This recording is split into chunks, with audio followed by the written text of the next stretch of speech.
Now, from the makers of Cold Water Omo. It was early morning, and the wind whistled down the main thoroughfare of Shoreham, a small suburban town south of London. The inhabitants washed the night's sleep from their eyes, put kettles on, made tea, gulped breakfast, glanced at newspapers, and huddled in overcoats made for buses, trains, and cars. Two women, char ladies by profession, were coming off duty. They'd been cleaning the offices at the council and were looking forward to reversing the popular procedure. They wanted to get home.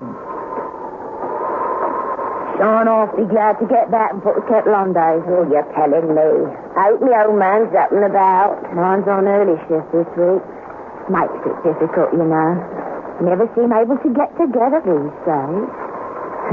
You know what I mean? That could be an advantage. Sometimes I'd like to get rid of Bert for a day or two. Man, more trouble than they're worth. Well, look at that. There's one of them taking it seriously, pushing a pram at this time of the morning. I was going to take a baby for a walk at his house. Must be bonkers. Oh, come on, Elsie, don't let's hang about. If people want to act daft, let them, I say. Come on.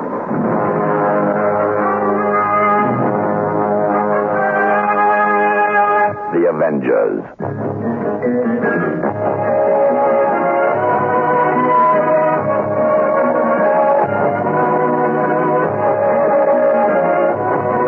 John Steed and Emma Peel, The Avengers.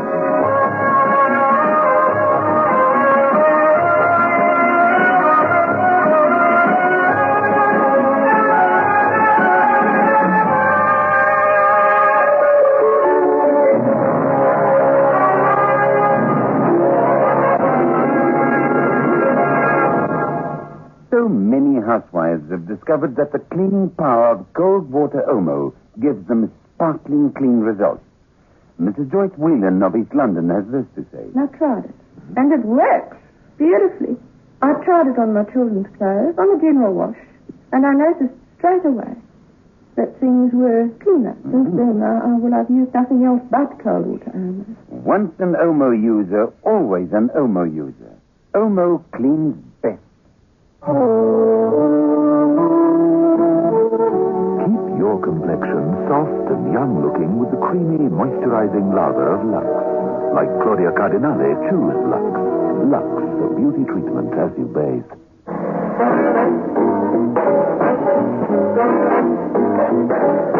Episode 1 of this story, in which John Steed and Emma Peel are assigned to an investigation which could lead both of them to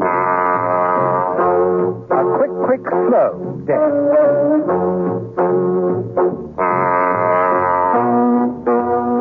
The two char ladies, plodding their way up the main street of Shoreham, turned round to watch the podgy figure of the man pushing the pram. It was an unusual sight, partly because of the early hour, and partly due to the man's appearance. He was short but powerful. His age was the wrong side of 40, and he was puffing a bit as he pushed the pram up the hill. The pram itself was also unusual. It was old, Victorian, a bassinet more than a pram, and it was very large. At the crest of the hill, the man stopped, applied the brake to the pram, and entered a telephone booth. Money. If I got enough change here. The man was about to drop a coin in the machine and press button A when he glanced out of the windows of the booth. The pram's brake wasn't holding. It slipped off as the pram picked up speed. The man dropped the phone hastily and, bursting out of the booth, raced after the runaway pram. The two char ladies joined in. That's all, baby! Stop the pram! Oh, we've got to stop it! Hold up, wait! The pram gained speed, rocking sideways as it sped downhill towards a traffic intersection. The man raced by the two women just as the pram reached the bottom of the incline. It bumped off the curb and careered into the center of the road. The man made a flying dive, grabbed at the handle of the pram, just touched it as...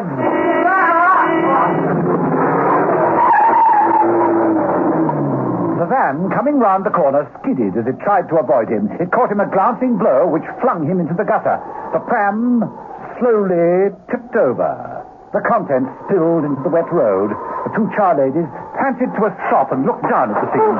Oh, Oh, blimey. Look at that. Out of the pram. But he's not a baby at all. He's a fully grown man. In evening clothes. And he's dead. Shot. In the chest.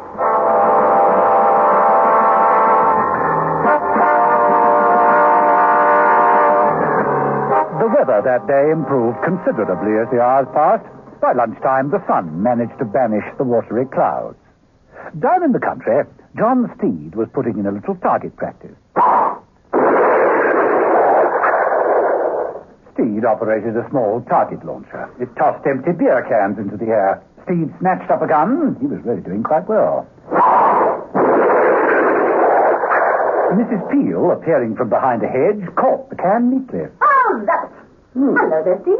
Good day, Mrs. Peel. You appear to be in splendid form as a fielder. Oh, well, I have been told that as a silly mid-off, I have few equals. Well, like to make yourself useful with us. You mean launching the beer cans for you? Good. Two in a line, both barrels. Ready? Here we go. Not bad. But, Steve, you didn't invite me down here to act as a gun bearer. That's true. There's someone down here I'd like you to meet. Oh. With a view to work, business, pleasure, romance? Work. I was afraid of that. Here we go again. Steve, you missed. Of course, that was a full can of beer. My pre-luncheon refreshment. Hate to see good beer going into orbit. Who am I to meet? Willie Fair. He used to be a top agent, but he's now relegated to traffic control. Traffic control? For incoming spies. He's the man who makes the general arrangements on their arrival. You know, he's used to their accommodation, money, necessary cover, all that sort of thing. And why should I meet him? Well, he had a bit of an accident earlier today. Ran off the road, got knocked down. All a bit of a mess. There was also a dead man in full evening clothes. Oh. And what does Mr. Willie Fair have to say in explanation? I don't know. He's up at that house on the rise over there. I haven't seen him yet. Thought I'd wait for you first. Right, last two cans, Mrs. Peel. Like to try? Anything you can do, I can do better. Annie Oakley Peel, that's me. Let him go.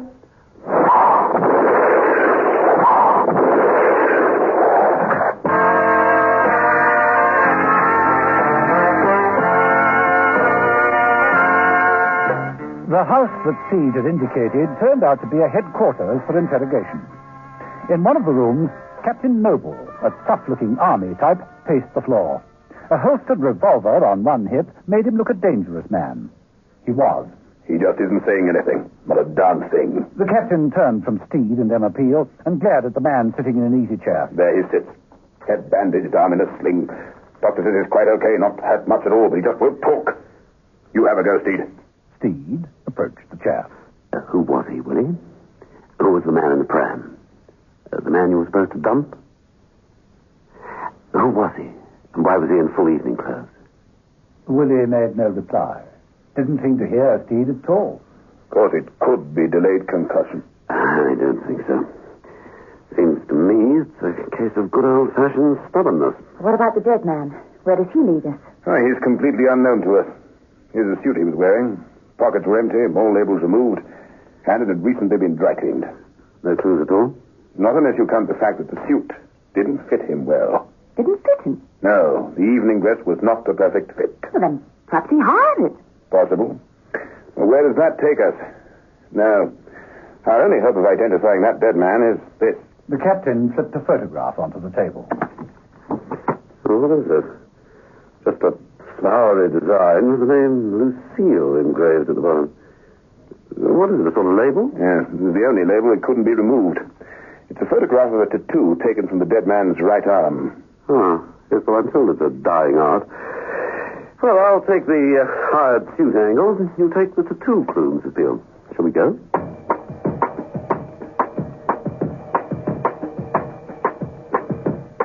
Sometime later, Mrs. Peel called upon one of the most famous salons in London, Toby Tintry's Terrific Tattoos. Toby was working on the stomach of a lady dancer. I want it to be a pretty snake. Sort of all curled round, so when I dance, it kind of comes to life, huh? I understand, dear lady. Just control the abdominal muscles, and I'll endeavor to oblige. You have a most interesting job, Mr. Tintry. Is this one of your designs? Mrs. Peel showed Toby to the photograph. Oh, yes, I think it is. Yes, hold still now. Oh, it kind of tickles. I like it. It's kinky. There's a selection of designs over there on the table, Mrs. Peel. You can choose whatever you want. My most popular designs are always I love whoever it is. Closely followed by what is home without a mother's loving touch. A lovely thought, don't you think? Of course, that's only for big people. You need plenty of room to get in that amount of words, you see. I tried it once on a skinny fella. It was too soft. So I ran out of space and ended up what is home without a moth. Tragic. Yeah, completely spoilt a lovely sentiment. Shut me a moment, Mrs. Peel. You can tell me what you'd like. An engraved garter around your left leg? Well, no, actually, No. Perhaps rosebuds, pretty pink rosebuds, one on each leg. I don't want to be tattooed. You don't? Then what? This photograph. Do you recall who you worked on? Who was it? Peaver. Mr. Peaver. Funny little chap. Thinning hair, glasses, middle-aged, nervous. Oh, I remember him now. I remember him well. And he wasn't married. He told me so. And you get to know a lot about people in this business. Get under their skins, so to speak. There. Let's finish that. Off you go now. What's Peaver done? Must be something or you wouldn't be asking all these questions. He was involved in an accident. What you'd call a write-off. Oh, dear. All that work for nothing. And you want to know who his seal is. That's right, Mrs. Peel. That's right, Mr. Kintry. That's dead right.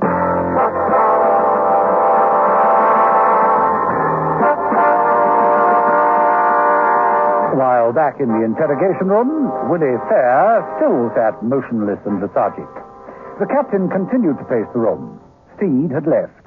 They were alone. There was a knock at the door. Oh, that'll be food. The only time you open your mouth is to eat. The captain moved towards the door. Willie's eyes flickered, fastened on the revolver at the captain's belt. Willie stood up, removed his tie, and moved silently after the captain, his hands outstretched and murder in his eyes.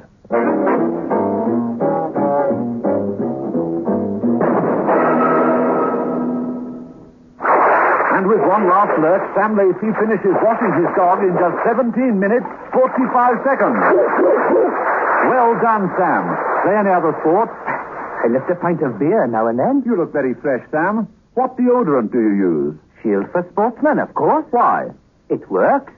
Shield for Sportsman deodorant won't stick, sting, or stain. In aerosol or roll-on, it's made to keep sportsmen cool and dry.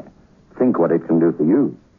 No dirt can stand up to the cleaning power of cold water Omo. Mrs. Whelan had to wash greasy overalls. And I thought, oh, well, I won't worry. I'll stick it into cold water over, and sure enough, every bit of grease is out. Once an Omo user, always an Omo user.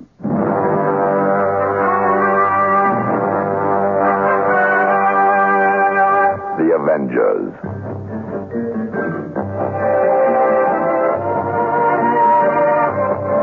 Listen every evening, Monday to Friday, to John Steed and Emma Peel, The Avengers. Brought to you by the makers of Cold Water Omo. The Avengers. Donald Monat as John Steed and Diane Appleby as Emma Peel is adapted and directed by Dennis Falbig and produced by David Gooden.